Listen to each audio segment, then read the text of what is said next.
Quiero dar la bienvenida a todos a ese seminario de contabilidad aplicando IFRS en momentos de crisis. Ese seminario organiza el equipo del Diplomado de Normas Internacionales de Información Financiera, NIF o IFRS, lo más común. Y bien, un gusto estar acá compartiendo con todos. Estoy muy contento de que mucha gente logró participar, en especial gente de otras regiones, lo que es muy, muy bueno. Es una manera de utilizar esta herramienta para integrar. Habíamos pensado en hacer esto presencialmente, pero veo que está mucho mejor de forma virtual. Entonces, solo algunas informaciones acerca del diplomado para hacerlo ahora al tiro. Bien, el diplomado tiene fecha prevista para empezar el viernes 3 de julio desde 2020 hasta 3 de julio hasta enero de 2021. Y también contamos con la opción semipresencial. Entonces, a los que se interesan, que no están cerca de Santiago, también podrán contar con esta opción. O sea, nosotros vamos a partir con el diplomado formato semipresencial. En algún momento esperamos que todo esto pase y daremos inicio también al formato presencial, pero las dos modalidades estarán disponibles ahí. Bien, el diplomado en IFRS tiene algunos pilares importantes. Primero, obviamente, el IFRS Full, la Full NIC con sus interpretaciones. También tenemos un pilar donde se analiza la relación entre el IFRS Full y los impuestos, en especial los impuestos diferidos. También las normas internacionales para el sector público. Y en el último módulo tenemos el fundamento para prevención y detección de fraude. Entonces, es un programa donde se trata de integrar desde una manera, digamos, desde un inicio un poco más general de las normas. Se busca desarrollar en los alumnos la capacidad también de seguir aprendiendo y caminando solo, porque las normas están siempre cambiando. Hoy día, por ejemplo, salió un amendment de la IFRS 16. Entonces, es importante también aprender a entender los principios, lo que está por detrás de la norma. Entonces, este diplomado empieza con un aspecto más general, pero terminamos en los últimos módulos con algo bien específico, con alto enfoque en prevención y detección de fraudes también. Bien, presentando un poco la gente que estará acá, para mí es un honor compartir con Germán Rubio y Rafael Romero. Germán Rubio es mi colega del doctorado, estudiamos juntos en el doctorado en finanzas de la Adolfo Ibáñez. Es el contador en Chile, la persona que cuando tengo dudas así muy difícil de resolver y no encuentro en ningún lado, le llamo y conversamos. Una referencia muy fuerte acá para mí, siempre apoya en los temas que encuentro dificultad. Germán Rubio, contador auditor, contador por la Universidad de Santiago de Chile, tiene un magíster en finanzas. Actualmente se encuentra realizando el programa de doctorado en finanzas de la Adolfo Ibáñez y ha sido consultor en temas relacionados tanto en contabilidad como finanzas. Trabajó en Federate, Red Televisión, consultoría para Banco Central de Chile, Grupo Televisa, entre otros. También hizo parte del equipo de estudios especiales de América Economía y Dow Jones por más de 5 años y también trabajó en la división de intervención en el Banco Santander de Chile. Entonces, hoy día nos va a aportar harto desde toda la experiencia que nos trae. También vamos a contar con Rafael Romero, mi colega académico también de la FEM, de la Alberto Hurtado. Rafael, también tuve el honor de contar con Rafael en mi comisión de doctorado. Aprobé. y es un honor también contar con él acá ahora para ese seminario. Rafael es DBA, Doctor of Business Administration y Máster en Finanzas por la Questrom School of Business, Boston University, en Massachusetts. Ingeniero comercial por Universidad de Chile y profesor asociado de la FEN. Ha sido director de Magíster en Finanzas de la Adolfo Ibáñez de la Universidad de Chile, también en muchas otras universidades. Ha publicado más de 20 artículos en revistas nacionales e internacionales bien ranqueadas, y también ha participado en hartos proyectos de Fondesit. Ha sido consultor para proyectos para la OECD, Ministerios de Obras Públicas. Trabaja también en la PKF Chile en el área de finanzas corporativas y ha realizado consultorías para bancos comerciales, organizaciones sin fines de lucro, y también ha desarrollado trabajo como perito para el Tribunal de Defensa de la Libre Competencia. Entonces, y queda yo también. Bien, yo soy Tiago, soy académico del Departamento de Gestión y Negocios de la FEN, soy contador auditor y me dedico al área de contabilidad y finanzas. Esta es mi área en esta intersección, usuario externo, un poco de usuario interno también. Esta es la intersección aquí estamos. Entonces, solo antes de pasar la palabra a los invitados, una pequeña introducción, así que una pequeña introducción a lo que vamos a hacer, que es el escenario en que estamos, básicamente. Bien, nosotros estamos viendo ahí cada vez más en la noticia el gran nivel de incertidumbre que nos ha tocado en estos tiempos. Hemos visto niveles de incertidumbres, cosas así a nivel de histórico, como nunca visto en nuestra historia recién, un nivel de volatilidad de los retornos en la bolsa. Muchas empresas han tenido dificultad para poder básicamente mantener sus instalaciones funcionando. Tenemos harta reducción de ventas, tenemos muchos problemas, muchos países con problemas con reducción de turismos, cierre de instalaciones, indisposición del personal para, o sea, razones obvias.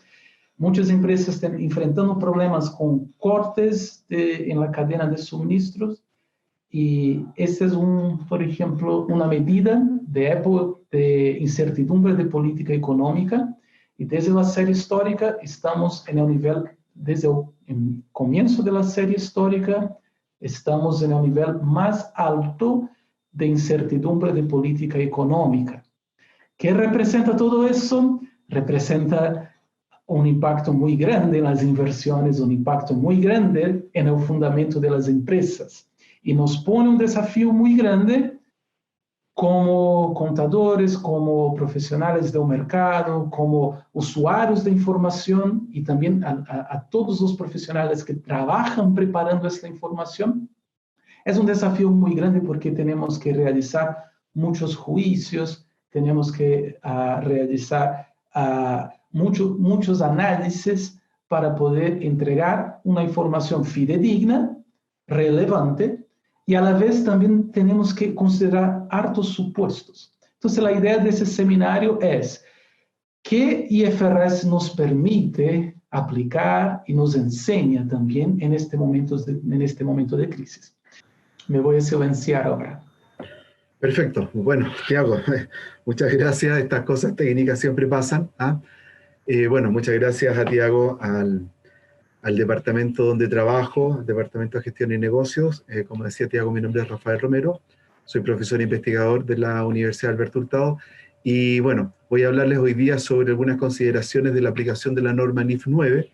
Esta norma, para algunos profesionales y académicos, es considerada como una de las normas más desafiantes, debido a que involucra el manejo de diversos aspectos financieros, y también la norma considera, ¿verdad?, el tema de los activos derivados. Yo en particular soy profesor de finanzas y por lo tanto mi tangencia a este tema, ¿verdad?, es pertinente por ese lado de las finanzas.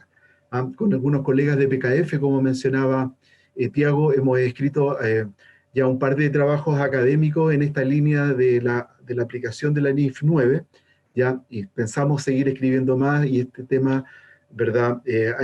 Todos los días están saliendo artículos sobre, ¿verdad?, la relación entre NIF 9 y si, por ejemplo, un artículo reciente habla si la aplicación de la NIF 9 podría exacerbar el impacto de la crisis. Así que hay un montón de temas muy interesantes desde el punto de vista aplicado, ¿verdad?, para las empresas y desde el punto de vista académico. ¿Ah? Entonces, como les decía, la presentación de hoy día, consideraciones para la aplicación de la NIF 9, análisis sobre los efectos de la pandemia COVID en el modelo de pérdida esperada por riesgo crediticio. ¿Ya? Entonces, bueno, el programa para mi presentación es alcance de la norma, deterioro en el valor de los activos. Voy a explicar, digamos, el contexto general. Seguramente no vamos a alcanzar a cubrir todos los aspectos posibles, así que va a haber un espacio de preguntas y respuestas, ¿verdad?, en que se podrá profundizar un poco más algunos de los aspectos. Vamos a ver modelo de pérdida esperada y efectos del contexto económico en el modelo de pérdida esperada. También bajé unos extractos de un estado financiero de la empresa LATAM, ¿verdad? Que LATAM, ustedes han visto en las noticias, que es una empresa que está bastante perjudicada ¿verdad?, por las restricciones de vuelos. ¿Ah? Bien, básicamente, ¿verdad?, lo que tenemos acá es con respecto al alcance de la NIF 9, ¿verdad?, tratamiento contable y clasificación de instrumentos financieros. ¿No? Por lo tanto, con respecto a los activos financieros, la NIF 9 clasifica los activos financieros como, ¿verdad?, en tres categorías, y también la NIF 9 habla de que dependiendo del modelo de negocio es la clasificación del activo financiero. ¿Ah? Tenemos un posible elemento es tener activos financieros valorados a costo amortizado, o valor razonable con efectos en resultados, o valor razonable con efecto en otros resultados integrales, ORI. Y los posibles, ¿verdad?, activos pueden ser cuentas por cobrar, bonos corporativos y también instrumentos financieros, acciones y derivados. Y con respecto a los pasivos financieros, la NIF 9 clasifica los pasivos financieros como también a costo amortizado o valor razonable con efectos en resultados. Y por ejemplo, préstamos financieros derivados. Elementos adicionales, ¿verdad?, de la NIF 9 está lo que se llama contabilidad de cobertura, que le agrega, como les comentaba, un ingrediente de complejidad adicional en estos temas. Establece los requisitos para la aplicación de la contabilidad de cobertura de riesgos, ¿verdad?, producto de cambio de los flujos esperados de caja y cambio en el valor razonable de un activo o pasivo de la entidad. Algunos ejemplos, ¿verdad?, de instrumentos derivados que lo más comunes en Chile son, por ejemplo, forward de tipo de cambio, swap de tasa de interés. También nos hemos encontrado con algunos casos, ¿verdad?, que algunos contratos tienen características de opciones. ¿Ah? Entonces también, ¿verdad?, ahí está el aspecto técnico de la valoración de estos instrumentos derivados. Bien, para el deterioro del valor de los activos, la NIF 9 nos establece algunos pasos, que aquí, ¿verdad?, del inglés STEP. ¿Ah? Tenemos paso 1, paso 2, paso 3, dependiendo, ¿verdad?, de la característica de riesgo del instrumento, es que se va a aplicar el paso 1, paso 2 o paso 3. ¿Ah? Entonces, NIF 9 establece que los activos medidos a costos amortizados o a valor razonable con cambios en otros resultados integrales están sujetos a una evaluación del deterioro de valor por riesgo crediticio, ¿no?, de acuerdo a las siguientes consideraciones. Entonces, lo que se llama paso 1 es que el riesgo crediticio del activo no se ha incrementado significativamente desde su reconocimiento. Si estamos en esa situación, que la normalidad de los casos en condiciones normales, digamos, en condiciones normales, es que la provisión por pérdida esperada se hace una estimación a 1 año o a 12 meses. ¿Ya? Ahora, el paso 2 es si tenemos un activo que ya hay antecedentes de algún deterioro, ¿verdad?, en que el riesgo crediticio del activo se ha incrementado significativamente desde su reconocimiento, ¿verdad?, se requiere que la provisión por la pérdida esperada sea hasta el vencimiento del instrumento. Es decir, si tenemos, ¿verdad?, si tenemos un instrumento, ¿verdad?, un instrumento a 5 años y ahí estaría esta condición, ¿verdad? Tendríamos que deteriorarlo o calcular la pérdida esperada para los 5 años. Y finalmente el paso 3 es que exista evidencia de deterioro en el valor del activo.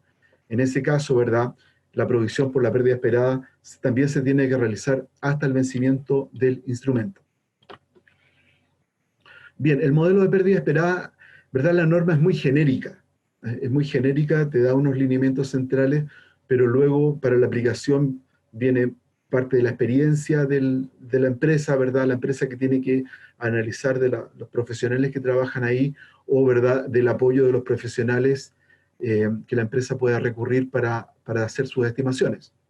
Por lo tanto, la provisión de pérdida esperada por riesgo crediticio de los activos financieros considera una serie de parámetros que se estiman considerando la información disponible del instrumento y del mercado a la fecha de análisis. ¿Va? Básicamente, el modelo de pérdida esperada implica determinar el P/V. P/V sería, ¿verdad?, la pérdida esperada. Acá está. La pérdida esperada va a ser el producto de la multiplicación de la PD, que sería la probabilidad de incumplimiento de pago, de un periodo de tiempo, la LGD, que es la tasa de pérdida incurrida una vez ocurrido el incumplimiento, ¿verdad? LGD viene del inglés Loss Given Default, de la multiplicación de EAD, que sería la exposición al incumplimiento o exposición al riesgo, y también la norma incorpora un efecto que le llaman K, que es el efecto forward looking, es decir, yo puedo haber hecho varias estimaciones acá con datos históricos, pero de alguna manera tengo que considerar lo que espero que venga a futuro. Y en particular, ¿verdad?, dado la situación que estamos enfrentando, ahí tenemos incertidumbre, que no sabemos si la situación con COVID-19 va a durar 1 año, 2 años, se espera, ¿verdad? Entre 1 año y 2 años sería la expectativa. Ojalá sea lo más breve posible, pero, ¿verdad?, el rol, la contabilidad te pide, ¿verdad?, como decía Tiago, es ser fidedigno y revelar, ¿verdad?, de la mejor forma posible las expectativas que tenga la empresa. ¿Ah? Básicamente aquí tenemos una explicación. La PD, que es la probabilidad de default, viene del inglés, ¿verdad?, es la probabilidad de incumplimiento de pago en base a las expectativas de morosidad u otros factores. Considera un umbral de incumplimiento de acuerdo a la política de cobro de la entidad. Por ejemplo, si tenemos cuentas por cobrar, ¿verdad?, y se espera que los clientes te paguen dentro de 30 días, quizás desde un día a 30 días, tú dices que están absolutamente bien las cuentas por cobrar, pero si tienes otro segmento de cuentas por cobrar que están vencidas entre 30 y 60 días, y otro entre 60 y 90 días, ¿verdad?, ahí tendríamos que hacer lo que se recomienda, hacer un estudio histórico para ver, ¿verdad?, cuál ha sido la probabilidad de pago dada esa morosidad. Para el caso de LATAM, vamos a ver que LATAM aplicó por lo menos a diciembre del 2019 un procedimiento similar al que estamos mencionando ahora. ¿Verdad? Otros elementos a considerar es la capitalización de los intereses por cobrar u otros elementos. Para el cálculo de la Loss Given Default, ¿verdad?, tenemos que considerar la probabilidad de incumplimiento, pero es condicional a que en el pasado no se haya presentado morosidad. ¿Ah? Entonces, por eso se habla de una probabilidad condicional. ¿Ah? Se incorporan variables tales como tasa de migración y tasa de recuperación, porque podrían ocurrir fenómenos, por ejemplo, de que tenemos una cuenta por cobrar que está morosa, del cliente que está morosa, que no ha pagado, quizás se ha extendido por mucho tiempo, pero en algún minuto un grupo de esas cuentas morosas podrían empezar, ¿verdad?, a ponerse al día. Entonces, esos elementos también hay que considerarlos en el modelo. Finalmente, la Exposition at Default, o la EAD, ¿verdad?, es el porcentaje del activo que está expuesto a riesgo de crédito. Entonces, tenemos que ver cuánta plata, ¿verdad?, estaría con esa condición. Se debe evaluar si la entidad posee seguros u otro tipo de instrumentos que generen cierta cobertura a la exposición al riesgo de crédito.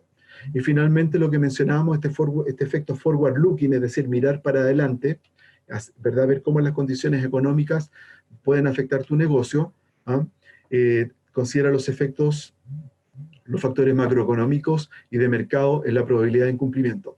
El efecto podría ser positivo o negativo sobre la probabilidad de default, ya que depende de la influencia que poseen las condiciones de mercado sobre el comportamiento de pago, incobrabilidad o morosidad. ¿verdad? Este es un aspecto bastante complicado de analizar. Aquí algunos estudios que he visto para la determinación del forward looking, ¿verdad? Consideran modelos econométricos, hacen estimaciones, ¿verdad? Cómo le afectan las variables económicas al negocio en particular, ¿no? Así que, ¿verdad? La calidad del análisis que se pueda hacer acá va a depender mucho de la cantidad de tiempo y recursos que tenga la empresa que pueda invertir, ¿verdad? Para obtener las mejores estimaciones posibles. Pero siempre son estimaciones, ¿verdad? Como dice Tiago, siempre tenemos que hacer algunos supuestos, basarnos en algunos supuestos y estimaciones y ocupar nuestro mejor criterio para poder hacer la mejor revelación posible de la información financiera, ¿no?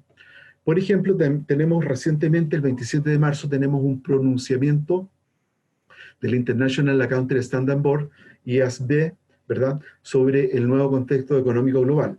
¿Ah? Básicamente, el resumen es que el nuevo contexto económico global no genera cambios en la clasificación de activos y pasivos financieros. ¿Ah? La entidad debe evaluar si la actual metodología para el cálculo de las provisiones por pérdida esperada representa de forma razonable la medición del riesgo de crédito. Es decir, aquí tenemos que ocupar el criterio de la empresa tiene que analizar, ¿verdad?, su situación, si es que el modelo debería cambiar o no debería cambiar. La entidad debe evaluar si existe un incremento en el riesgo crediticio de los instrumentos financieros producto de las nuevas condiciones, tales como incrementos en la morosidad de las cuentas por cobrar de clientes, cambio en las condiciones financieras del financiamiento, ¿verdad? A veces algunas de estas variables se podrían demorar tiempo en aparecer, es decir, que la cuenta por cobrar que el cliente no te esté pagando. En algunas condiciones, algunos analistas han recomendado quizás segmentar tus cuentas por cobrar por industrias, ¿ah? Entonces, si estás, ¿verdad?, tiene cuentas por cobrar de alguna industria que está muy afectada, por ejemplo, los vuelos aéreos, la hotelería, ¿verdad? Si algunas industrias, ¿verdad?, por ejemplo, ¿verdad?, industria de casinos se ha visto también afectada. Entonces, dependiendo de la industria y dependiendo de la información que tengamos sobre esa industria específica, podríamos ser proactivos y, ¿verdad?, y más que basarnos en datos históricos de no cumplimiento o de no pago, sino que es ver las perspectivas de esa industria y tratar de hacer una estimación en función a esa segmentación, ¿ya? Por lo tanto, el impacto del modelo de pérdida esperada, ¿verdad?, tenemos que hacer una evaluación, se requiere hacer una evaluación dadas las condiciones, ¿ah? Entonces, el modelo utilizado para la estimación de la provisión de pérdida esperada, ¿verdad?, en caso de que se observe que el modelo actual utilizado no estima de forma razonable la provisión de pérdida esperada, la entidad debe evaluar metodologías alternativas que incorporen las nuevas condiciones operacionales y del contexto económico, ¿verdad? El modelo no debe ser utilizado de forma mecánica, esa es la recomendación del IASB. Y condiciones operacionales y contexto económico, ciertamente vamos aquí a observar, ¿verdad? Antes quizás teníamos muchos créditos en nivel 1 y ahora, ¿verdad?, dadas las condiciones, quizás algunos créditos van a pasar a este nivel 2 o step 2 o step 3 o nivel 3. El mayor riesgo de crédito podría estar dado por incumplimientos de pago de clientes debido a crisis, interrupciones de las operaciones normales, entre otros escenarios, ¿ya? Acá, como les comentaba, rescaté un ejemplo de la presentación de LATAM Airlines para diciembre de 2019. Aquí tenemos, por ejemplo, destacado algunas partidas que deberían ser revisadas, ¿verdad? Bajo NIF 9, por ejemplo, otros activos financieros corrientes y deudores comerciales y otras cuentas por cobrar, ¿ah? Eso por el lado del activo corriente. Por el lado del activo no corriente tendríamos, ¿verdad?, otros activos financieros no corrientes y cuentas por cobrar no corrientes, ¿no? Con respecto a lo que se llama disclosure, ¿verdad?, o las revelaciones que requiere la norma, en el caso particular, ¿verdad?, de LATAM, tenemos que, dado que la norma fue obligatoria para las empresas que están full IFRS a partir de enero de 2018, ¿verdad?, en este caso, la empresa hizo, ¿verdad?, mostró su impacto, y el comentario que hace la nota de los estados financieros es que la sociedad modificó el cálculo de la provisión por deterioro para dar cumplimiento al modelo de pérdida crediticia esperada establecido en la NIF 9, ¿verdad?, instrumentos financieros, el cual reemplaza el actual modelo de deterioro de pérdida incurrida, ¿verdad? La diferencia fundamental en el modelo antiguo, que se le llamaba de pérdida incurrida, es que luego que yo tengo, ¿verdad?, evidencia concreta de que el activo no está, ¿verdad?, que la cuenta por cobrar está morosa, por ejemplo, ahí recién empiezo a hacer las provisiones. En cambio, NIF 9 se basa en el modelo, ¿verdad?, de pérdidas esperadas, que no es necesario que la cuenta por cobrar esté mostrando deterioro, sino que tenemos que hacer la mejor estimación de determinar las probabilidades, ¿verdad?, de no pago. Para el cálculo del porcentaje de pérdida crediticia se utilizó una matriz de riesgo, agrupando la cartera de acuerdo a la característica de riesgo y madurez, ¿verdad? Este cambio originó el reconocimiento de un aumento de la provisión por pérdida de deterioro, en este caso del orden de $11 millones para esta empresa. Acá tenemos, ¿verdad?, un ejemplo de la tasa de pérdida esperada que asigna la empresa, cuentas que están al día, incluso las cuentas que están al día, le asigna una probabilidad del 2%, cuentas que están de 1 a 90 días del 8%, y así sucesivamente, ¿ya? Así que esto es un ejemplo, ¿ah? Como les digo, esta norma va a requerir, ¿verdad?, dadas las condiciones de la contingencia económica, va a requerir que las empresas rápidamente, si para diciembre de 2009 no hicieron ninguna estimación, ¿verdad?, para las próximas emisiones de estados financieros van a tener que revisar sus modelos y revisar si siguen vigentes los modelos, ¿eh? En particular, como les comentaba con los colegas de PKF, en particular Stephanie Gutiérrez, que fue fue alumna mía en la Universidad Alberto Hurtado, Héctor Osorio, ¿verdad?, él es un profesional también muy conocido en el área. Escribimos en el 2018 el artículo NIF 9, Instrumentos Financieros, aplicación práctica para la determinación de la pérdida esperada de un portfolio de activos, y en el 2019, NIF 9, contabilidad de cobertura. Aquí cambiamos al tema, ¿verdad?, contabilidad de cobertura, que yo les comentaba, el uso de los instrumentos derivados, ¿verdad?, y el artículo es dilema entre la norma contable y la gestión financiera. Acá está mi correo electrónico, rromero@uahurtado.cl. Si requieren, si les gustaría tener una copia del artículo, me lo piden y se los enviamos.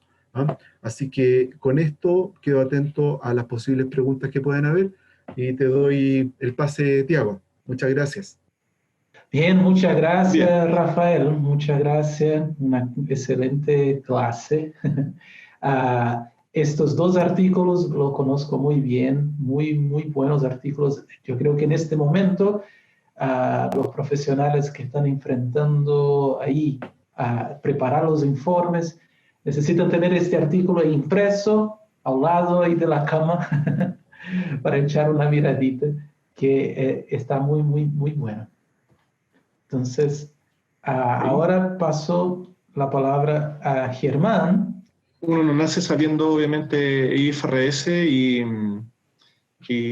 son decisiones, accidentes, oportunidades que a uno lo hacen llevar al estudio de esta norma, a esta profesión de contabilidad financiera.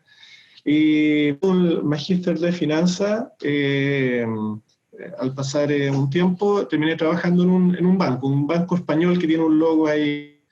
Y el 39, esta es la borrador de norma de la Super de Banco, hoy día fusionada con la F.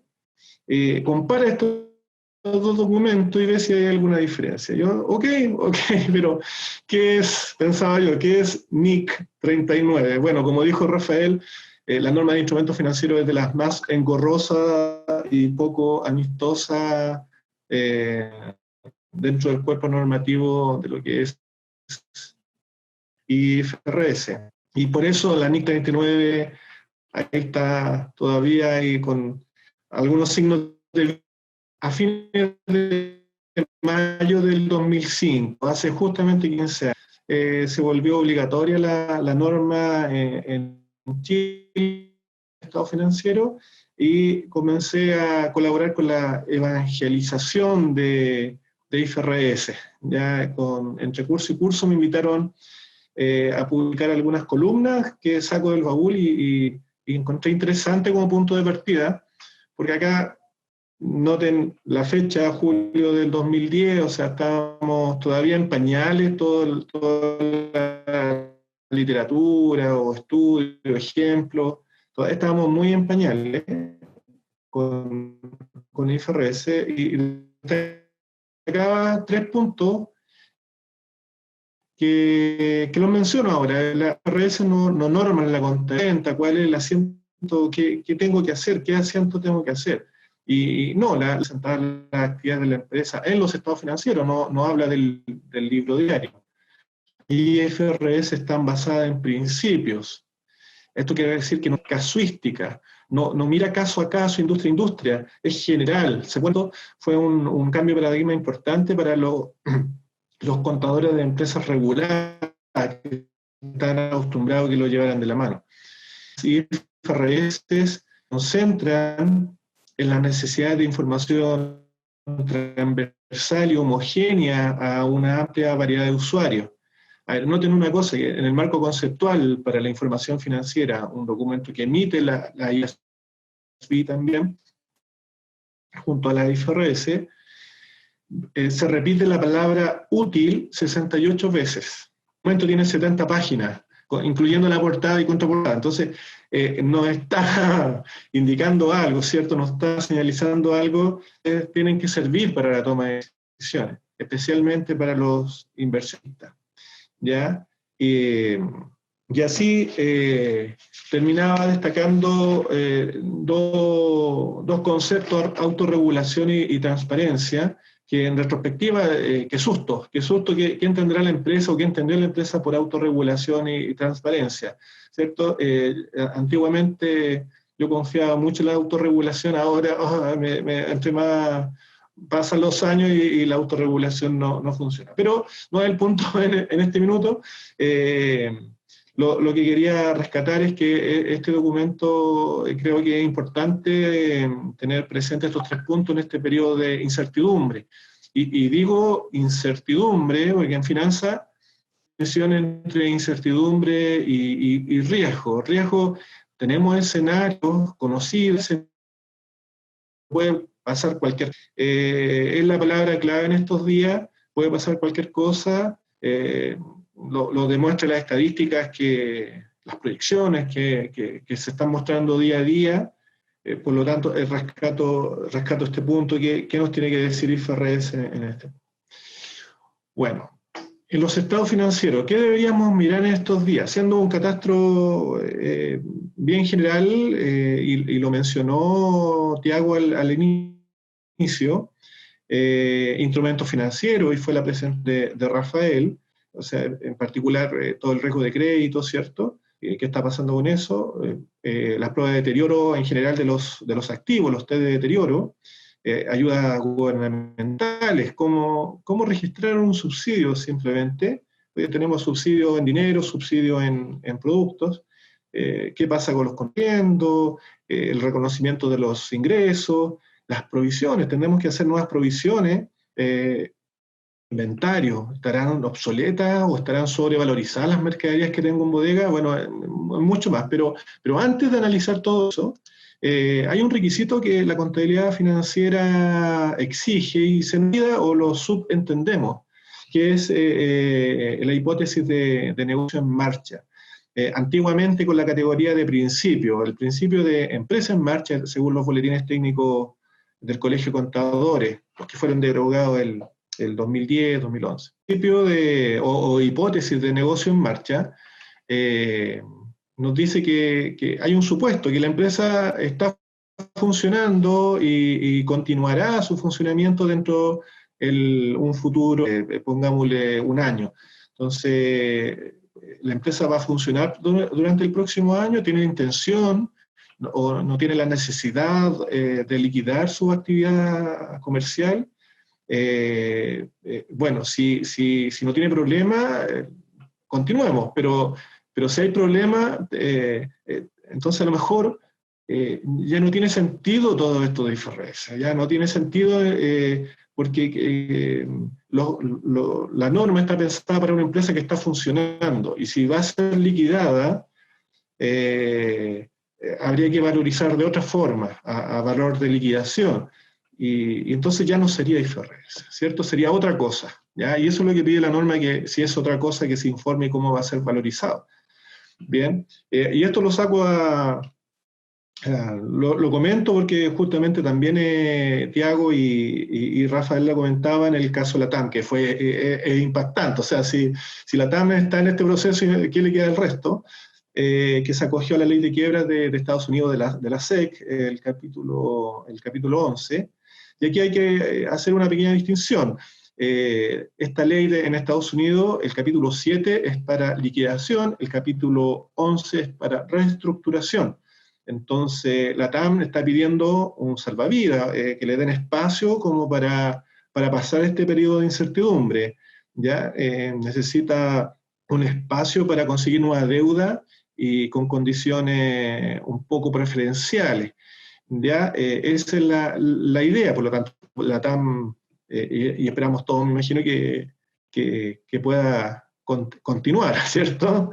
Entonces, su hipótesis de negocio en marcha, yo creo que las entrevistas que han dado los últimos días está claro que tienen la intención y necesitan un poco de respiro, simplemente. Bueno, entonces una pregunta válida en este minuto, ¿qué sucederá con los cientos y miles de empresas pymes que están en dificultades también operativas y o financieras? Que piensan 3 segundos y en realidad es una pregunta capciosa, ¿cierto? Porque uno se pierde cuando parte de cero y IFRS es contabilidad financiera para elaborar estados financieros. ¿Ya? Y no todas las empresas elaboran estados financieros, solamente los que tienen que reportar a un ente externo. Y en eso caen las empresas reguladas, las que están cotizando en bolsa principalmente. Algunas pymes lo elaborarán, pero deben ser las menos. Entonces, en este sentido, por lo menos se salva de la discusión las pymes. ¿Ya? Ahora, ¿cómo se valorizan las cuentas de activos? Tenemos un abanico de políticas de valorización. Tenemos el costo, valor neto realizable, modelo del importe recuperable cuando han sido deteriorados los activos, el costo amortizado. Ya tenemos un abanico importante, pero me quiero detener en valor razonable. ¿Ya? Rescatar, comentar a qué atenerse con esta forma de valorizar los activos y los pasivos a valor razonable. Bien, entonces, ¿qué dice la norma sobre valor razonable? Antiguamente, cada norma definía su contexto de valor razonable, ¿ya?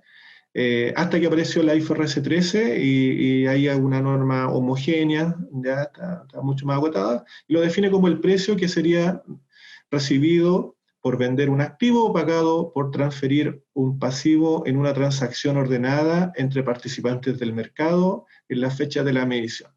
No es una definición muy bonita, está como cortada, como hecha un poco a la fuerza, pero la gracia de esta definición es que cada concepto, cada frase que contiene esta definición tiene un apartado en la norma. ¿Ya? Así que si alguien quiere profundizar esto, quiere entender a qué se refiere esto de transacción ordenada o precio, hay un apartado donde se explica basada en principio, bien general, ¿cierto? Pero es una norma bien con un amplio alcance en ese sentido. Entonces, ¿qué activos se valorizan a valor razonable? Acá, bueno, Rafael, como tocó la norma de instrumentos financieros, bueno, tenemos los bonos, acciones y los contratos derivados. Los contratos derivados son estos contratos de compra-venta. Todo esto se pueden o deben, dependiendo de la cartera, de la clasificación, valorizar a valor razonable. Y ahí la idea es que valor razonable, a propósito, a lo mejor es muy técnico para algunos, el mejor valor razonable es el precio de mercado, para que se quede con la idea de que estamos hablando de valores de mercado. Y si no hay valor de mercado, hay plan B, calculo 1. ¿Ya? Esa es la idea. Entonces, en el caso de las acciones, tomamos el valor de la bolsa, ¿cierto? Si sube de valor, tenemos un ajuste ahí positivo y es utilidad. Si cae de valor, es pérdida. ¿Ya? Esa es la idea principal ahí hay casos, como dijo Rafael, en que eso no es utilidad ni es pérdida, se lleva a patrimonio. Pero dejémoslo hasta ahí. Ya, propiedad de inversión. Las propiedades de inversión son activos para el arriendo o para generar alguna utilidad en el futuro. Se compro barato, vendo caro una parcela, sería un ejemplo de propiedad de inversión. Y ahí mi mejor ejemplo es Parque Arauco. Parque Arauco, los malls, el edificio, no califica como activo fijo, como propiedad de planta y equipo, sino como propiedad de inversión. Y Parque Arauco optó por valorizar a mercado, ¿ya? No aplica el otro modelo que es costo menos depreciación, como lo hace Mall Plaza. ¿Ya? Parque Arauco tasa periódicamente los malls, y si sube de valor la tasación, ahí tenemos una utilidad, y si cae de valor es pérdida. Bueno, obviamente Parque Arauco está apostando a que va a ir generando un mayor valor periódicamente. Es importante eso, porque si vemos el resultado de Parque Arauco, en algunos años la mitad del resultado es por tasación, ¿ya? Y eso quiere decir que no es flujo de caja necesario.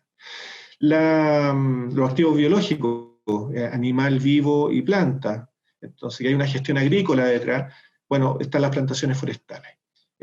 A medida que va creciendo la plantación forestal, va aumentando su valor, y si hay un incendio, una plaga, el robo, se va ajustando a la baja, y ahí tenemos reconocemos inmediatamente la pérdida. El activo fijo.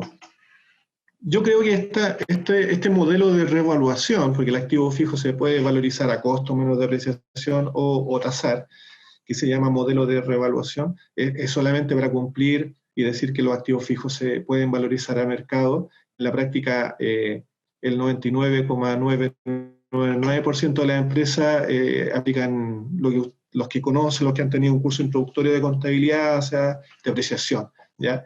En el caso del modelo de revaluación dice valor razonable menos depreciación, pero los ajustes, si son positivos, no van a resultar. Si son negativos, sí. Entonces a nadie le conviene esta norma, es un poco engorrosa. Lo mismo los activos intangibles. ¿Ya? Y por último, los pasivos. ¿Se pueden valorizar a valor razonable? Quédense con la idea de que no. ¿Ya? ¿Por qué no? Porque, a ver, yo tradicionalmente explicaba esto con Enron, pero me imagino que muchos de ustedes no saben qué es Enron, una empresa que quebró las primeras crisis contables en los 2000, en el año 2000. Podría decir Lehman Brothers a lo mejor, pero es 2010, me estoy quedando en el pasado. Bueno, hoy día, si la TAM quebrara, ya, digamos, imaginemos que el pasivo está en 100 y está valorizado a mercado. ¿Ya? Es un ejemplo, imaginen que está valorizado a mercado. ¿Qué pasaría si se saben las malas noticias y quiebra, cierra la TAM? El valor de mercado de esta deuda valdría 1, tendría 0, ¿cierto? Entonces tendríamos un pasivo que caería ya de 100 a 1. Tendríamos un ajuste de 99. Pregunta, ¿esos 99 pérdida o ganancia? ¿Ya? Ganancia, porque se trata de un pasivo. Entonces se dan cuenta que es como ilógico. Por eso el pasivo no se valoriza a mercado, no es la regla general. ¿Ya? Hay casos excepcionales como los contratos derivados y algunos casos especiales que mencionó Rafael con las coberturas, pero quédense con la idea de que el pasivo no se ajusta a mercados, ¿ya? Es lo más sano. Entonces, teniendo esta introducción a las valorizaciones, entonces, ¿qué pasa con los modelos de valorización si ya no están las condiciones, no teníamos los parámetros, no teníamos la información que teníamos años anteriores en estos tiempos de crisis? ¿Qué pasa con la jerarquía de valor razonable? ¿Ya? Pero recuerden que la norma está basada en principio, entonces la norma se ajusta simplemente. La IFRS se ajusta a estos periodos, o tiene la intención por lo menos de ajustarse a lo que exista. ¿Ya? Y acá tengo un par de ejemplos de la jerarquía del valor razonable. Jerarquía es que, bueno, a lo mejor debía haber puesto Parque Arauco primero. Ahí tenemos los 3 niveles que habla de los de las partidas que se valorizan a valor razonable. Entonces, las empresas deben revelar esto. Si tengo valores razonables, tengo que decir si es nivel 1, 2 o 3. Nivel 1 significa que el precio yo no lo calculo, lo tomo del mercado. Es el caso de las acciones. El precio de la acción yo la tomo de la bolsa. Los fondos mutuos, lo tomo del valor cuota del portal, del banco, de la empresa financiera. El nivel 2 es cuando, como plan B, no está el valor en el mercado, yo lo calculo, pero tomo parámetros de mercado, ¿ya? Y ahí están los derivados en general. Y el nivel 3 es que no hay parámetros de mercado, información que yo genero, información privada, y ahí están, como vemos en Parque Arauco, activos intangibles, como las marcas comerciales que tiene Parque Arauco, propiedad de inversión de Parque Arauco. Noten el número, son 2 billones de pesos, son millones de millones, 2 millones de pesos son las propiedades de inversión de Parque Arauco, y ahí tiene un pasivo que son los contratos derivados nivel 2. Claro, el derivado toma tasas de mercado, volatilidad de mercado, etc. Esa es la intención de esto del nivel 1, 2, 3 de jerarquía. Entonces, si yo tengo 2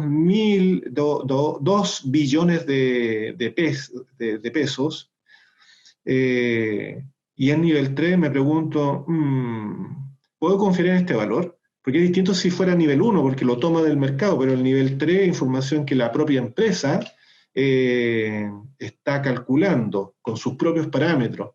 Lo mismo pasa con CMPC, las plantaciones forestales. Dice ahí en el párrafo de arriba, no sé si se logra ver, pero el aporte es que diga nivel 3. Ya las plantaciones forestales son nivel 3. Ellos proyectan precios, proyectan cantidad y calculan el valor presente.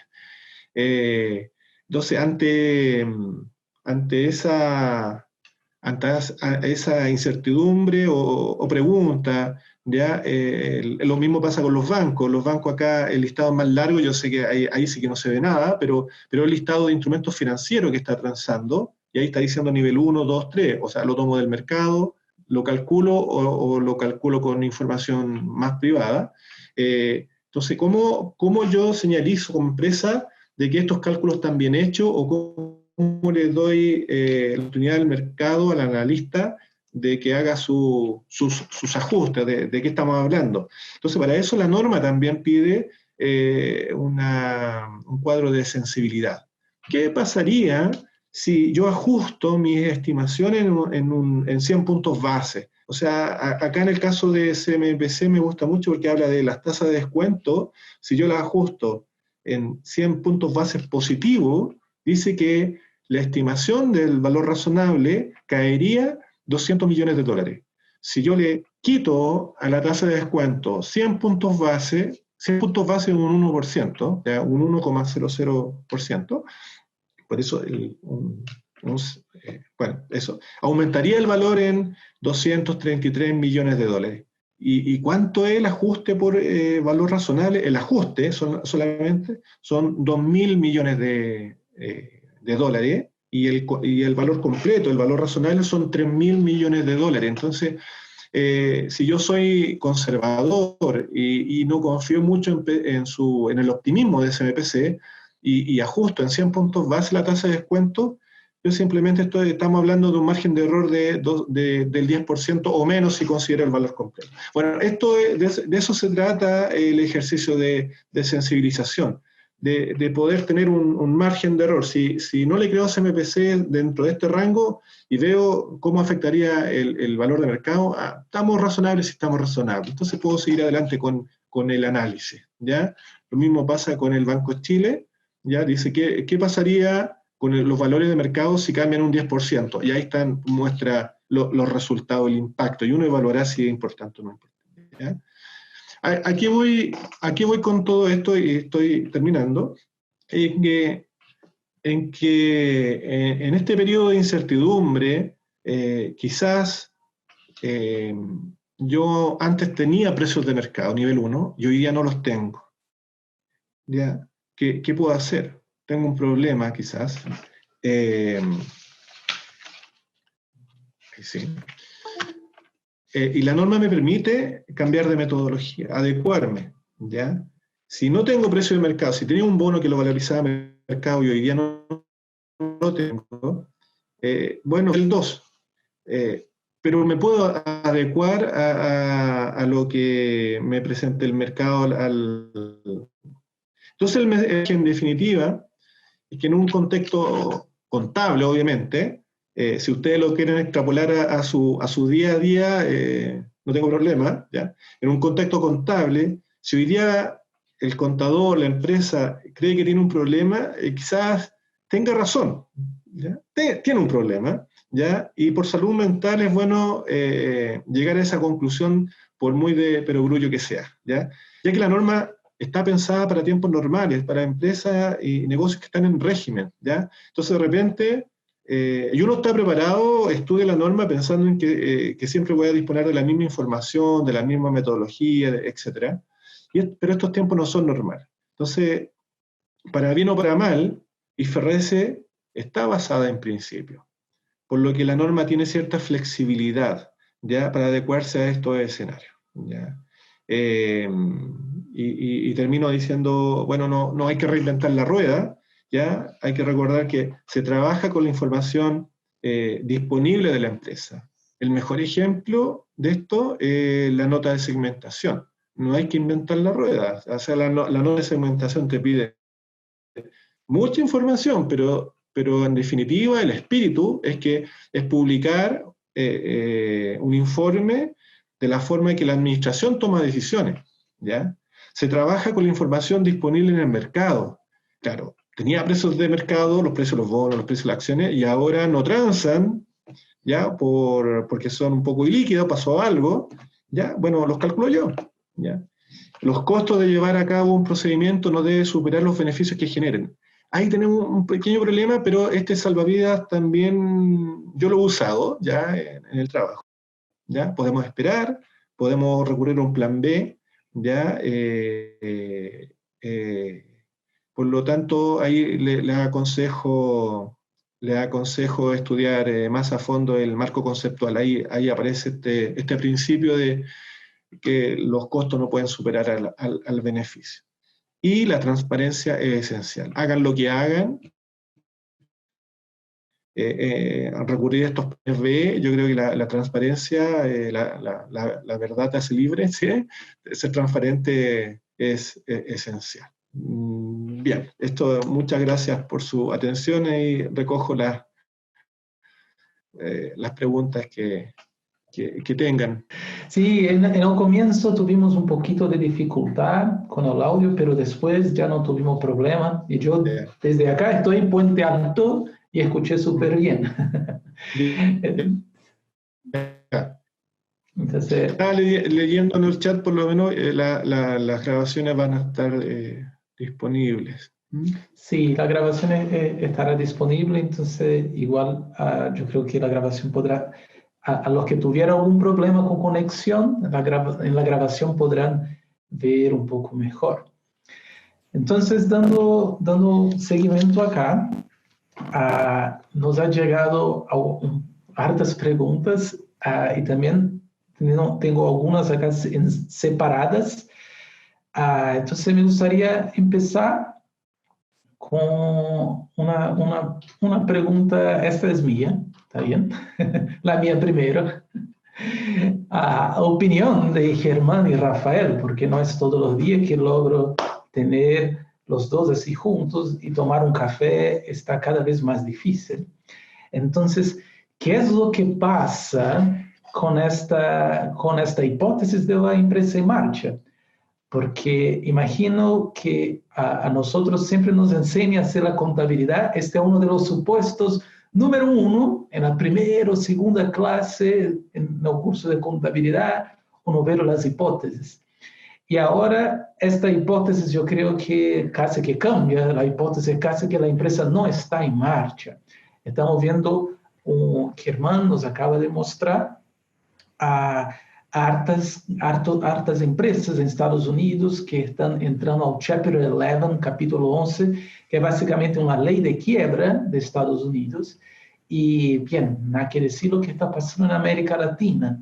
Entonces, ¿qué es lo que se puede esperar?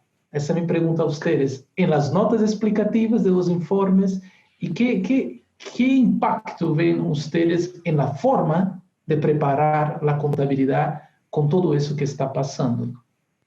Bueno,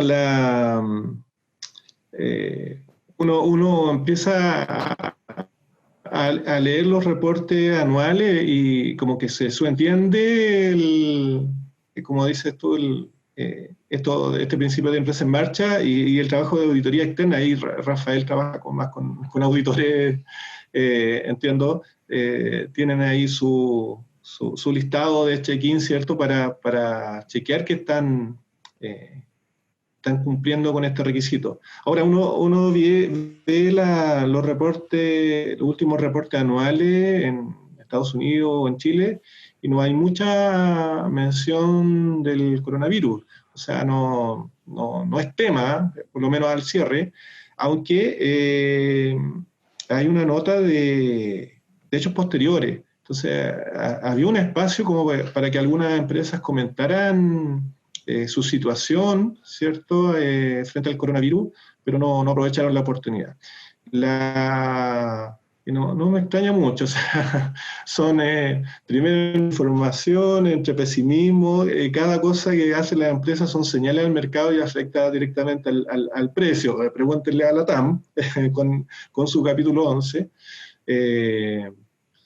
Vamos a tener que esperar un poco qué va a pasar con estos trimestrales, ¿ya?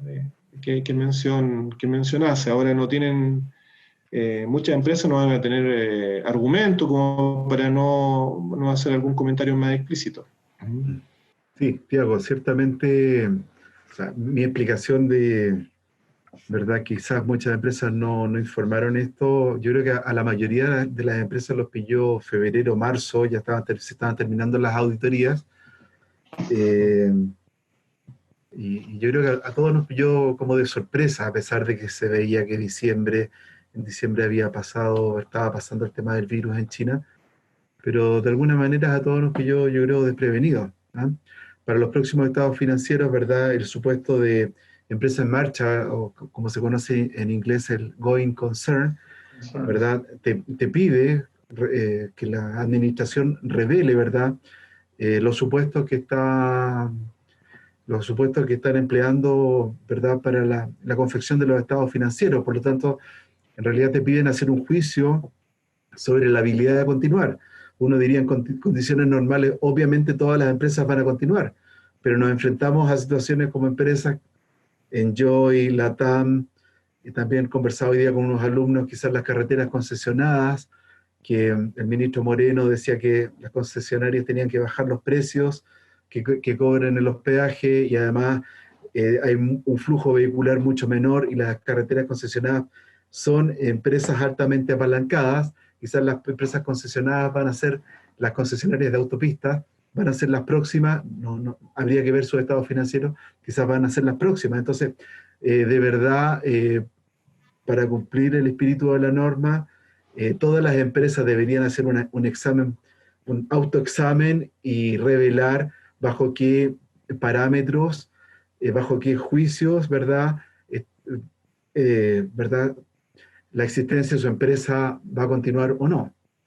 En condiciones normales debería todo continuar bien, pero en este caso extremo, el mercado requiere esa información. Así que es muy recomendable que para los próximos estados financieros la empresa, ¿verdad?, indiquen cuál es la base, qué información están utilizando para eso. Súper. Una cosa que en la investigación, en mi área de investigación, yo he visto hartos papers. No es muy común que en los informes de auditoría, ¿cómo se dice? El párrafo de énfasis, cuando una auditora llega a cuestionar la hipótesis de marcha, es porque como no hay más duda. Entonces hay mucha presión sobre las auditorías, en las empresas auditoras. Es un tema muy, muy delicado, porque cuando una auditora cuestiona la empresa en marcha, muchas veces puede ser demandada por la propia empresa, por un mercado, si es que no es verdad. Entonces, es una hipótesis muy, muy delicada. Yo vi una pregunta en el chat exactamente de esto. Si es que los acreedores no aceptan los términos, ya ya se pone la hipótesis que la empresa no está en marcha. No es tan directo así, porque si la empresa puede ser comprada por otro o algo, o alguna otra fusión, alguna cosa así, la empresa puede seguir en marcha. Conectando con esto mismo que dijiste, Rafael, imagina, ahora, ¿cómo hacemos con los deterioros, los testes de deterioros? Porque antes, bien, ahí era siempre la clásica, uno hace, a muchas empresas se hacían los testes de deterioros a lo que tenía que hacer. Pero ahora ya se hace necesario, como ya tenemos evidencia suficiente, que es necesario hacer el test de deterioro. Si es que las empresas, o sea, bien claramente, se recupera la plata de los activos. Entonces, ¿qué opina de lo que se debe hacer referente al test de deterioro? Porque igual no es sencillo a una empresa que tiene muchos activos, pero al momento pide eso. ¿Qué opinas de eso? Sí. Bueno, la norma te define las unidades generadoras, ¿verdad? Por lo tanto, habría que necesariamente, digamos, en el espíritu de la transparencia, las empresas tienen que ver cuál es su situación y hacer una proyección. Ahora, se espera, como les comentaba, que esto pueda durar entre 1 y 2 años. Ahora, si esto continuara más tiempo, seguramente de alguna manera nos tenemos que adaptar. Vemos que en Europa, en algunos países más avanzados, la gente finalmente entiende a comportarse. Acá en Chile somos un poco porfiados, ¿verdad? Nos dicen no salgan, pero la gente sale. Si no hubiera una cura para el COVID, yo creo que nos adaptaríamos de alguna manera, ¿verdad? Finalmente nos adaptaríamos, finalmente haríamos caso, finalmente mantendríamos distancia social y de alguna manera el mundo tendría que volver a funcionar, ¿ya?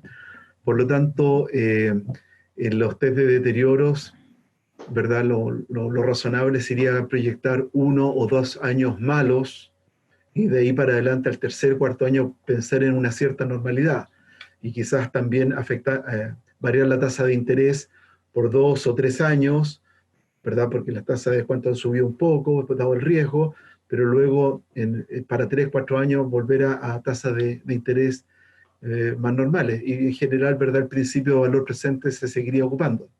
Así que esa sería mi forma, digamos, de enfrentar ante requerimientos de este tipo. Excelente. ¿Y tú, Germán, cómo ves los testes Sí, de yo deterioro? separaría un poquito, a ver, me da la impresión, no sé, verlo en la práctica, son caso a caso, empresa a empresa, pero creo que, bueno, los test de deterioro para empresas que se pueden proyectar a larguísimo tiempo, o sea, pensando en CMPC, que lo mostraba como ejemplo, yo creo, y así lo han hecho en la crisis subprime, lo hicieron así, explicaba CMPC, mira, estamos en una crisis financiera, creemos que amerita hacer los test de deterioro en estas filiales particulares, no todo el grupo CMPC, y decía, dada la proyección de precios, la proyección de cantidad, el P por Q, lo tienen que estimar, ¿cierto?, de 10, 20 años estamos hablando, para la tala de las plantaciones forestales y la venta, y dada la estructura de costo que va a estar o sea, muy eficiente, cuando hay crisis, por lo menos los costos se vuelven muchísimo más eficientes, creemos que no es necesario castigar o deteriorar los activos. Pero en este caso particular, el test de deterioro lo estamos aplicando a una empresa que puede proyectar 10, 20 años. Ya, en una empresa comercial es distinto, hay que ver cómo rota la mercadería, cómo rotan las cuentas por cobrar, pero muy distinto. Por eso hay que ver caso a caso. Yo creo que el problema más grande es el problema de liquidez. O sea, sabemos que la gente va a seguir viajando en avión, pero si no vende pasajes, si no pueden salir los aviones en los próximos 2 años, tenemos un problema, otro tipo de problema. Te das cuenta que hay que verlo caso a caso, industria a industria. Súper. Lo mismo pasa con Parque Arauco. Parque Arauco, su forma de tasar es tomar la información de los contratos de arriendo y calcula el valor presente de esos contratos de arriendo. Entonces, no recuerdo si esta proyección hasta cuántos años se proyecta, pero pensando en el largo plazo no debería tener problemas con deterioro. Tiene problemas que ahora sus clientes les pagan arriendo. Es un problema de liquidez. Súper. Y quiero conectar exactamente eso con una otra pregunta, que es la siguiente. Bien, en mi área de investigación académica, yo investigo las prácticas de empresas bien, en buen sentido directo, de manipulación, prácticas de manipulación de resultado, earnings management. Y bien, una cosa que algunas empresas a veces hacen es la manipulación por medio de sistema de costeo, método de costeo. Entonces, ahora aterrizando quizá incluso para muchos colegas que están acá, que trabajan con las pymes, imagina lo siguiente. Ahora hay una cantidad grande de fábricas que están cerradas, no se fabrica nada, pero mantiene el costo fijo todavía, sea para proteger el conocimiento que ya tiene, porque imagina, si echan los empleados, un conocimiento que se demoró construir, puede irse y después para volver a tener este conocimiento es caro, entonces no demitir ahora es considerado una inversión, también cuando la empresa hace esta inversión. También puede ser por bondad, también puede ser por eso, pero el hecho es lo siguiente, algunas empresas que no están produciendo, no se produce, y el costo fijo, que en contabilidad de costos siempre se ve eso, que los costos fijos tenemos que incluir en el precio del producto, pero no hay producto. Entonces, ¿cómo ven ustedes eso a respecto de la valoración de los inventarios? Porque el valor realizable neto, valor neto de realización, VNR, ahora uno tiene duda, porque sabemos que el valor del inventario tiene que ser el más bajo entre el costo y el valor neto de realización. Y el valor neto de realización ahora estamos con duda. Y sumado a eso, ¿qué pasaría con los costos fijos? Porque si la empresa no tiene producto, ¿dónde va a poner estos costos fijos? ¿Cómo ven ustedes este enredo que muchos colegas contadores estarán enfrentando ahora? No es tan enredador. Todo lo que... El sistema de costeo está pensado en un modelo ideal, o en régimen, ¿ya? Entonces, todo lo que sea extraordinario es resultado simplemente, ¿ya? Sí. Te pongo un ejemplo. Tú creas un producto nuevo, una mesa, creas una mesa, y el primer mes, bueno, tú piensas que vas a producir 300 mesas mensuales, ¿ya? El primer mes, obviamente hay riesgos o gastos ahí operativos adicionales, ¿cierto? Porque te cuesta entrar en el régimen. Por lo tanto, si el primer mes hiciste 300, hiciste 200 mesas, no es justo asignarle a esas 200 mesas todo el esfuerzo de ese mes. ¿Me entiendes? Porque hubo ahí un problema de aprendizaje. Eso estaría sobrevalorizando la mercadería, ¿ya? Eso es gasto, o pérdida, ¿ya? Pérdida. Entonces, en ese sentido yo creo que las cosas están claras. Claro, es fácil decirlo desde la academia, es pérdida, claro, la empresa no quiere mostrar pérdida, quizás es cierto, quiere chutear un poquito las pérdidas, pero metodológicamente yo creo que ese tema está bien definido. Sí, o sea, se espera algo bien clarito en la nota explicativa acerca de la valoración de inventario. Y Rafael, ¿cómo ves tú desde yo concuerdo con Germán, ¿verdad? En entornos económicos difíciles, el cálculo de este valor neto de realización puede requerir un mayor desafío a la fecha de reportar. Adicionalmente, los niveles de producción de una entidad, cuando son anormalmente bajos, como en esta situación, puede requerir la revisión de los costos de inventario, y como no, en este caso no los podemos abultar, ¿verdad? Deberíamos llevarlos a resultados, como dice Germán, y ser lo más transparente posible en las notas explicativas de por qué se está haciendo esto. Sí, excelente, excelente. Ahora otras preguntas que nos han llegado. Essa quería hacer para el profesor Germán acá. Una duda que siempre cabe. Primero, estas normas, las NIF, son dinámicas. ¿Cuál es la última versión? Y también se mezcla con la NIF. ¿Cuándo eso termina? A ver.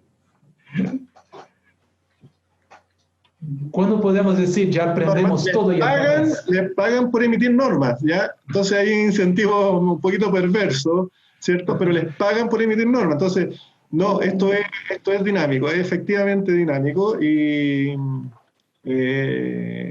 para nosotros es bueno eso. Bueno, es entretenido en realidad.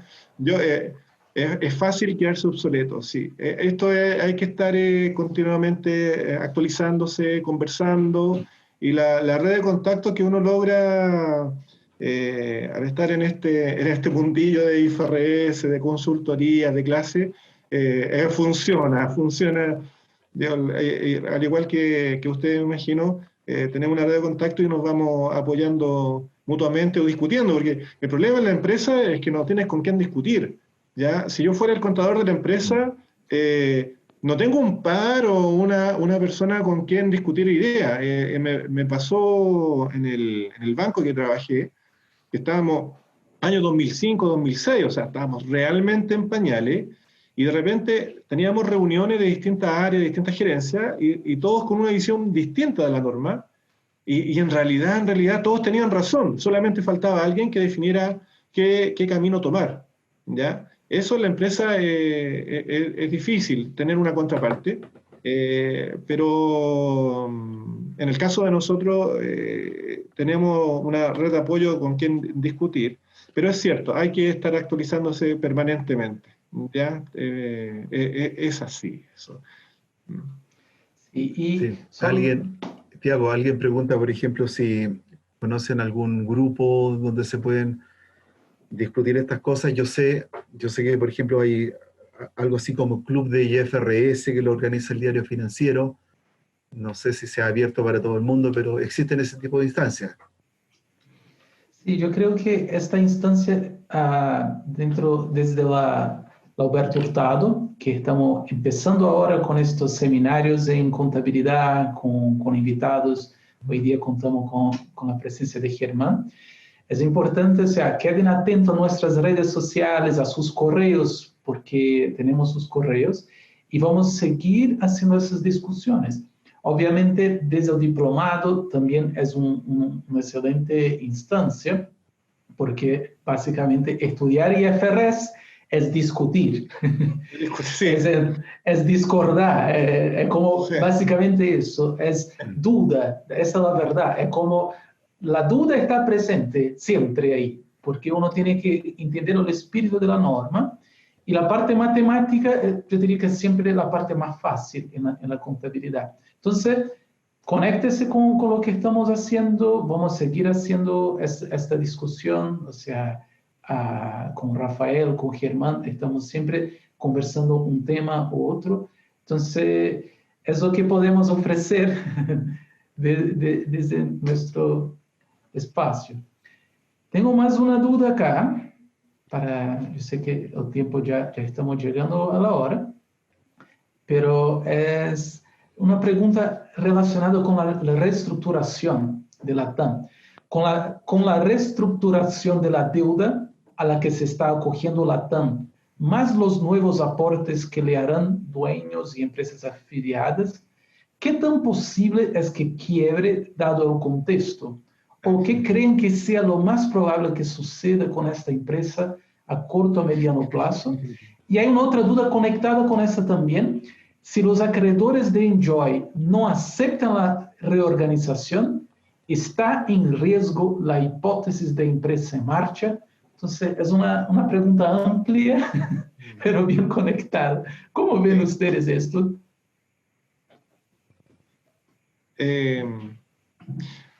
Bueno, hay que tener más información. Es una pregunta muy específica.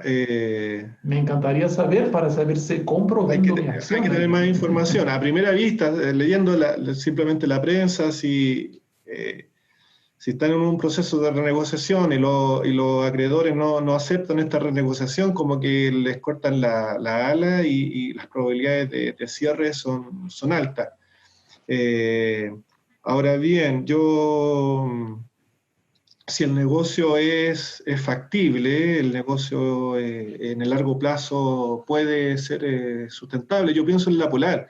La Polar tenía un listado de instituciones, de acreedores que pudieron haber pedido la quiebra, el cierre de La Polar, y no lo hicieron, porque veían que en el largo plazo era preferible esperar que se recuperara, ya que cerrar la empresa. Ya separaron un poco lo que era la mala administración de lo que era la empresa como unidad de negocio. ¿Ya? Claro, si hubiera cerrado La Polar hubiera sido terrible, el nivel de desempleo, el efecto dominó que pudo haber generado en el mercado chileno. Ya, pero eso es un buen ejemplo de empresa que tenía patrimonio negativo, tenía un patrimonio, los ajustes de la valorización creo que fueron 500 mil millones de pesos, 500 mil millones de pesos, ¿está bien? Pero el patrimonio pasó de 300 a menos 200. De eso estamos hablando, y sobrevivió. Claro, con deuda 50 años, pero sobrevivió. Entonces, si me preguntan, ¿tienes esperanzas? Sí, tengo esperanzas si el negocio se ve que puede resistir en el tiempo. Sí, no, yo confiaría en este caso a la racionalidad de los acreedores, ¿verdad? En general, el acreedor quiere recuperar lo que prestó. Este capítulo 11 en Estados Unidos, un poco el rol de él es prevenir a que vaya un acreedor un poco loco y se apure, porque también como acreedor tengo el incentivo de ser el primero en cobrar. Si soy el primero en cobrar, en meter juicio, quizás recibo mi plata y me voy tranquilo, ¿verdad? Pero eso puede afectar a la empresa. Entonces el capítulo 11, en este caso a la TAM, le da un tiempo, le da 6 meses para reestructurarse. Hoy día veíamos los precios con mis alumnos, ¿verdad? En Yahoo Finance, y una acción en Estados Unidos de la TAM está a $1,1, y hace un tiempo atrás estaba a $11. Entonces nos preguntábamos la AFP, ¿qué debería hacer la AFP? Si no vendió en su momento, se queda con la acción a 1,1, si vende la acción, ya hizo la pérdida. Si se queda con la acción a 1,1 y sube a 5 o a 10 en un par de años, la AFP va a recuperar mucho. ¿Ah? Yo creo, por lo tanto, como dice Germán, al final del día depende de los fundamentos del negocio. Si el negocio en Joy en algún minuto fue bueno, en condiciones normales económicas quizás vuelve a ser no tan bueno como antes, pero va a sobrevivir. Y lo mismo podemos decir de la TAM, si tiene el tiempo, y de alguna manera yo creo que nos vamos a ajustar. Quizás vamos, aunque no tengamos la cura para el coronavirus, quizás ya no van a volar 100 personas en un avión, irán a volar 30, quizás el costo del pasaje va a subir mucho, pero el mundo va a tener que seguir funcionando. Súper, súper. Una pregunta, nada que ver con esta, pero yo creo que es súper común. Yo creo que ese seminario, por más que tratemos de mostrar cosas, pero es más probable que salga la gente con más duda que con certeza. Sí. Clase de los diplomas trataba de evitar eso, justamente, que como mucha norma, mucho párrafo, y al final que se fueran con algo concreto. Esa era una misión en cada clase, sí. Entonces, algo concreto que les quería dar es lo siguiente. Mira, yo creo que es siempre importante uno buscar profundizar las cosas, y hay una obesidad de información en la internet que uno pone IFRS, te llegan miles de cosas, uno nunca sabe dónde empezar. Para mis clases yo he visto muchas cosas, entonces les voy a decir una cosa que me gusta mucho, son los materiales de las empresas auditoras que pone de IFRS, tiene unos PDFs, son súper buenos. Un libro también que me gustó mucho, de un autor chileno, compré en Capic, de Carlos Filgueira Ramos, Manual Contable NIF. Lo que me gusta de este libro es que es resumido. O sea, si necesito saber más, voy a la norma, pero acá tiene el corazón de la norma, súper práctico, y está resumido los puntos principales, porque nadie es especialista en IFRS completo. La gente es especialista en normas, en algunos aspectos. Uno puede pasar toda la vida, por ejemplo, en la IFRS de instrumentos financieros, la que nos presentó Rafael. Entonces, yo podría recomendar algunos libros que he visto, todo, pero la verdad, yo voy a recomendar lo que estoy de facto leyendo y utilizando, es no me recuerdo el precio, si alguien sabe el precio no puede decir en el chat, pero sé que no es caro, no es caro. Voy a pedir que les envíe por correo también, ¿está bien? Manual de Contabilidad de Carlos Filgueira, y también es una recomendación. Y la norma es un desafío, porque la norma es una poesía contable que hay que interpretarla con harta atención. ¿Y qué recomiendan ustedes para seguir el camino de seguir profundizando en IFRS? Sí, no, yo creo, dale, Germán. Como dices tú, bueno, quizás, ¿verdad? Un punto de partida pueda ser tomar, ¿verdad? Si estoy muy fuera de training, tomar un curso como un diploma te ayuda a focalizarte y te da el training de estudio.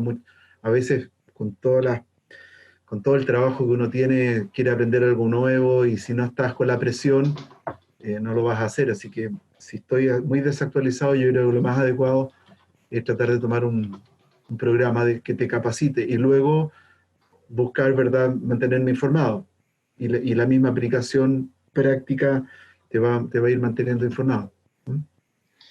Sí, en ese sentido, cuando hago clase en los diplomas, en los cursos, en mi discurso inicial de presentación, hago mucho hincapié a que la gente se conozca, que el curso, aunque suene frívolo, las redes de contacto que se generan en estos diplomas, en esta educación ejecutiva, funcionan, porque en la empresa, como le había comentado, en la empresa no tienes con quién discutir estos temas, o no le interesa, no tienen tiempo, y al compañero que era el experto en activo fijo, le va a interesar discutir contigo tu problema de activo fijo. Entonces, que aprovechen la red de contacto si realizan algún tipo de este diploma. Pero si uno está partiendo, no tiene esta oportunidad o una forma, y está en una empresa específica, es una forma de ver qué está haciendo la empresa, la competencia, qué está haciendo empresas similares que estén publicando sus estados financieros. Yo creo que es un excelente ejercicio. Leer los estados financieros de empresas que hacen bien el trabajo, eso sí, de IFRS, ya, que publican bien, ya, es un libro que uno aprende harto, aprende mucho, acota o aterriza lo que está en la norma. Yo utilizo mucho en mis clases MPC. Ya, si a alguien le interesa, desde el principio, desde su primer estado financiero fueron muy completos, y de hecho después conocí de hecho, yo no sabía, pero era un profesor de la Universidad de Santiago, el socio que auditaba CMPC, por casualidad me enteré después. Es una buena fuente de información. Y lo otro del libro, yo como partí de cero, cuando no existía el libro, no soy muy crítico de los libros, no me costaría recomendar uno en particular, así que yo ahí paso, yo en mis clases genero mi propio material, ¿ya? Pero todavía no logro publicar un libro, sí. Les contaré. Sí, yo creo que aquí tenemos quizá, imaginan, 3 autores. Acá puede salir el próximo libro. Acaba de salir. Ya tenemos venta, podemos empezar la preventa. Muy bien, pues. Una última pregunta técnica antes de cerrar, que es la siguiente. ¿Por qué hacer diferencia entre una propiedad de inversión y no un activo fijo? ¿Por qué el IFRS decidió decir, ¿sabe qué? Hay activo fijo que es una propiedad de inversión. Germán, ¿cómo ve esto? ¿Por qué Parque Arauco no pone un inmueble ahí nomás? Sí, a ver, el límite entre un activo, a ver, el activo fijo o las propiedades plantas de equipo dice ahí para el uso o para el arriendo. Y la propiedad de inversión dice para el arriendo también. Entonces, el límite entre uno y otro es un poquito ambiguo, un poquito difícil, pero está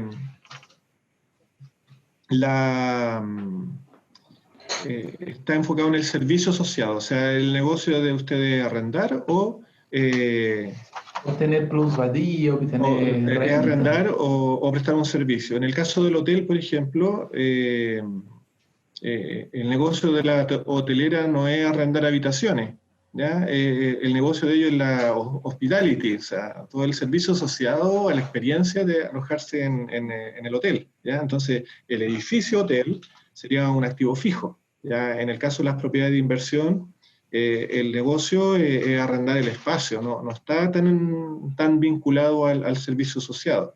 Ya, ese es como el criterio general, el espíritu, pero el límite, no sé, una playa de estacionamiento, va a depender de los servicios asociados, de repente un poquito oscuro, opaca la norma. No sé si opina lo mismo, Rafael. Sí, no, absolutamente. Encuentro que tu explicación ha sido muy bien.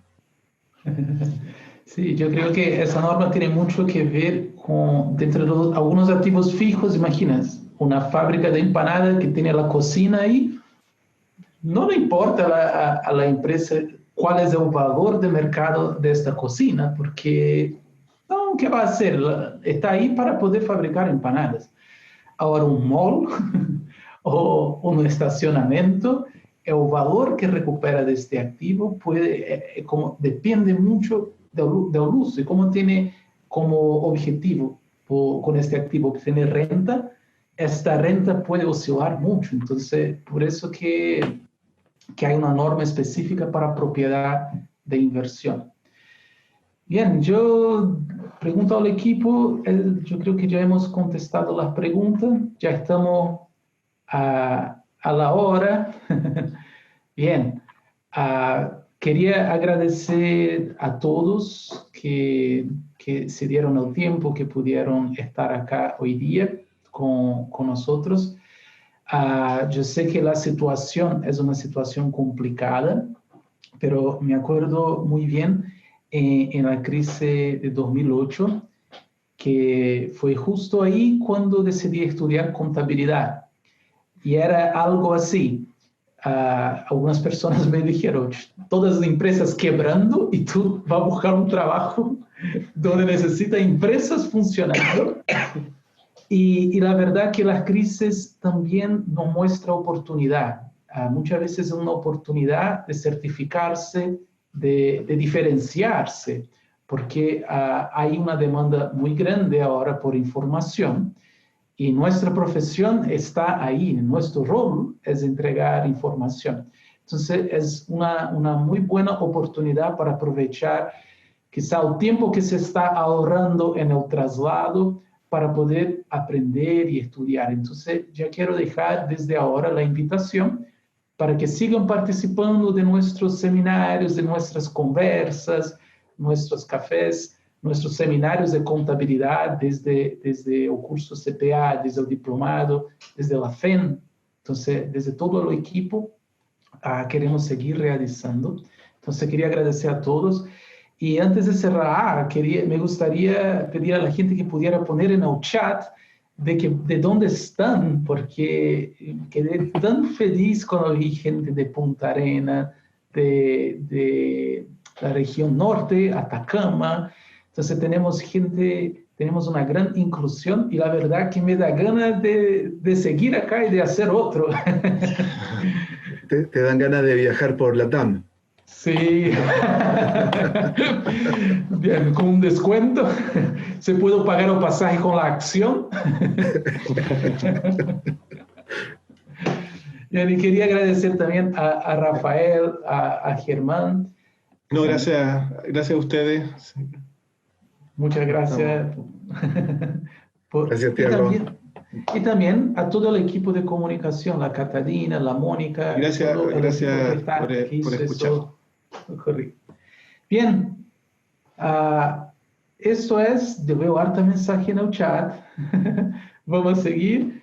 Y eso es, yo creo que eso es todo. Aquí quedamos. Un abrazo a todos.